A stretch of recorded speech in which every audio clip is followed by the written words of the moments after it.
But that's not the most interesting contradiction I found. The Qur'an does give the creation of the universe. And, let's see, I've got it here somewhere. Some people say it's 8-day creation, sometimes 6. It doesn't really matter. Do you deny Him who created the earth in 2 days? And do you join equals to Him, the Lord of the worlds, and He has placed therein firm hills rising above it, and blessed it, measured it in its nourishment 4 days, according to the need of those who asked. So the earth was formed in half the time of the food. We'll have to see if that actually measures out. Let's see. He then completed them in the 7 heavens in 2 days. Notice then, 7 heavens in 2 days, and inspired each heaven its command, and we adorned the lower heaven with lamps and rendered it guarded. That is the decree of the mighty and the knower. Yeah, He has turned the heaven and furnished it as 7 heavens. So apparently there should be 7 heavens. Some people have said that this is actually the 7 layers of atmosphere. I don't know how many layers of atmosphere there are, but I know that the lowest one is not adorned with stars. It also says that they are missiles against Satan's. That, of course, is not scientific. Maybe it's poetic. Who knows? But what about 6 days? Well, of course, maybe that's not a literal 6 days. As a matter of fact, the Qur'an does give these 6 periods. Some people translate it as periods. And it says that a period is 50,000 years. So, okay, 6 days for the creation of the earth, and 2 to finish up the heavens. Well, though to say that 6, that's 300,000 years. So the universe was created 300,000 years ago. If I may quote Dawkins, not a trivial error. It's 12.5 billion years ago. Now, young Earth creationists say that it was 6,000, and so the Qur'an, if you can use these calculations, says that it's 50 times more accurate. Of course, it's still off by a factor of 40,000, but it's a little closer. Of course, to put this in perspective, we can say that a new car costs $10,000. Young Earth creationists will say that it costs half a penny. And Muslims, if everything being equal, would say that it costs a quarter. It's a little better, but, I mean, if God really knows the age of the universe, He's off a little bit. So there's a contradiction. Oh, yes, but I know what you're saying. You're saying, well, it was poetic. It really wasn't 50,000 years He meant, or 6 days, and all this. And I will agree with that. Under a stipulation. If we found out that the earth was actually 300,000 years ago, you must still say that the Qur'an was just poetic. That 50,000 was just poetic. Now, you have to be honest with yourself. If we actually found out that the age of the universe was 300,000 years ago, every Muslim would be up in arms saying, well, the Qur'an predicted exactly. There it is right there, mathematical, something that they couldn't have known. But of course, since it doesn't match, everybody's going to say, well, it was just poetic license.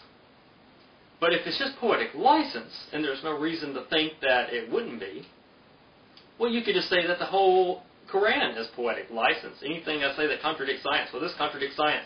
Well, no, that was just poetic license. He was just being poetic, and he was just talking about things in a different way. A way that people back then could understand. Of course, they couldn't understand it, because they were all wrong about the earth going underneath, and people living in different layers of the earth and different heavens and things. They actually had people living in the different layers of the earth, and you could climb down to them and could lower a rope. So the people back in the old days obviously didn't understand it. So the Qur'an was meant for us to understand it. Well, why didn't He just give the accurate age of the earth? No, of course it was poetic. But if it was poetic, and you're probably going to say that it was, well, then the challenge is a lie. It's deceitful, because you can just say anything I say that it contradicts. Okay, for instance, and some more verses I found. Surely He knows well all the thoughts within the breasts. Some people say it's the heart. Well, people back then used to think that thoughts came from the heart and emotions came from the kidneys. They thought that the brain was a way of getting rid of heat. Oh, but it's poetic license. That's not what it really meant. The thoughts came from within the breast. And of everything we have created pairs, that you may receive instruction.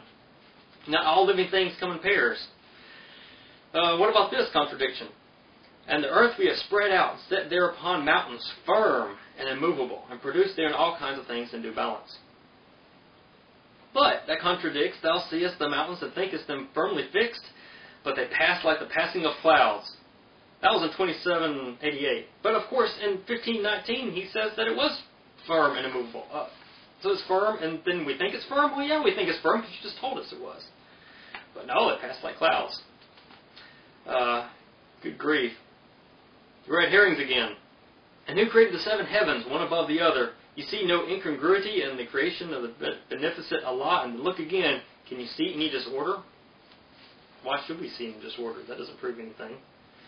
Yeah, the sun sets in the place of muddy spring.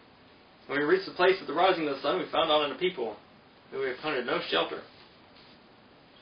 The earth is a fixed abode, and placed in it rivers and folds thereof, and placed firm hills therein. But of course, they move like the wind, right?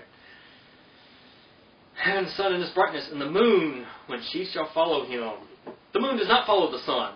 I mean, if we think that there's an earth-centered universe and they go around, it does look like they follow each other. But the moon does not follow the sun. It goes in a completely different path. It looks like it follows the sun, but it does not. Sometimes it talks about the moon is not allowed to overpass the sun. Well, that's not true either. If you got the sun, you got the moon, and the sun goes around the earth, which of course goes around the sun, and we're tilted at angle with reference to the galaxy. So as the sun is moving around the galaxy, the moon does like this. It goes in front of the sun, and then it passes. So the Qur'an is wrong again there too. Lots of errors just in astrology. The sun, it returns to a fixed resting place. Lots of errors. One thing I would like to read, I saw somebody else wrote, talking about faith in the Qur'an. And even if it wasn't for all of these things, if it just simply did not mention the creation of the universe and all of these, I would still not agree with it. Let's see, therefore, a ex-Muslim wrote this. Therefore, I felt no need to look elsewhere in order to find the truth, as I was convinced that I had already found it. Sounds like a video I've already made. As the Muslims say, I'll attempt to pronounce this, Talabayin bad azwuzul mamlun mazmun. The search of knowledge after gaining it is unwise. Let's see. And then when I reread the Qur'an, I came across injunctions that were not on par with my newfound humanistic values. I was distressed and felt uncomfortable to read teachings like these. But those who reject faith after having accepted it, and then go on adding to their defense of faith, never will their repentance be accepted for those that have gone astray. And those after accepting faith in Allah utters unbelief, except under compulsion, with his heart remaining firm. So if somebody asks you, are you Muslim, you can, of course, say, no, you're not. You can lie to them. As long as you're actually telling a lie and you still remain firm in your belief. But as such, as open as their breast to unbelief, and on them as the wrath from Allah, and theirs will be a dreadful penalty. Actually, it also says that fight them, and Allah will punish them by your hands, cover them with shame, and help you to victory over them. So it's not just from Allah. The Qur'an, let's see, 9:14 says, punish them by your hands. So it's not just Allah that will punish them in the afterlife. He obviously thinks that his followers should punish the unbelievers, and the blood will be on them. So hopefully this time I have convinced people that the Qur'an does contradict science. And if anybody's going to talk about any of the miracles, I will certainly talk about all those. I mean, I've studied them. Before I determined that Islam was false, I looked into it, and I looked at all these miracles, and I determined that they actually weren't miracles. It was all simply just red herrings and deceitful lies, and that's what it simply is, since that it's false. And everybody says, well, it's obviously the word of, it matches science. Well, no, it doesn't. Not at all.